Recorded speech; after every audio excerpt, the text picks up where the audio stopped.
مرحبا، أنا الدكتور حارث فيصل جواد. اليوم حاب أحكي وياكم بموضوع ما يسمى البروكسيزم أو صليل الأسنان. خلونا نعرف هاي الحالة شنو أسبابها وشون نقدر نعالجها.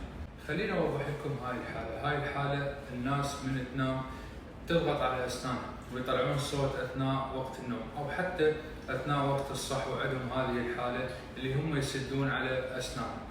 اكو دراسات تقول الناس المصابين بهاي الحاله من هم عمرهم صغير لما راح يكبرون هاي الحاله راح يتخلصون منها تلقاء نفسهم، بس الناس الكبار بالعمر المصابين بهذه الحاله هم ذول الناس اللي يشكلون خطر على اسنانهم. هسه نجي الى اسباب هذه الحاله. اسباب هذه الحاله اللي هي الضغوط النفسيه، ضغوط الحياه اليوميه، المشاكل اللي نواجهها بالعمل تظهر لنا على شكل هذه الحاله.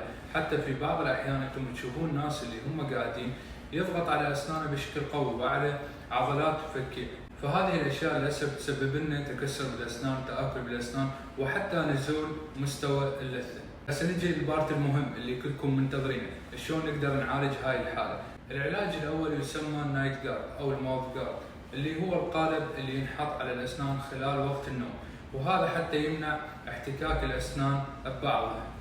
العلاج الثاني اللي هو تمارين عضلات الفكين اللي ينطيها طبيب الاسنان للمريض ويقدر هم يسويها قبل وقت النوم، وهاي تساعدنا بالاسترخاء لعضلات الفكين وتقلل الضغط عليهم، بالتالي نقلل من هاي الحاله. العلاج الثالث اللي هو الادويه اللي يساعدنا بعمليه المسل ريلاكسيشن او عمليه استرخاء العضلات، ولكن احنا كاطباء اسنان نحاول نبتعد عن هذا الخيار.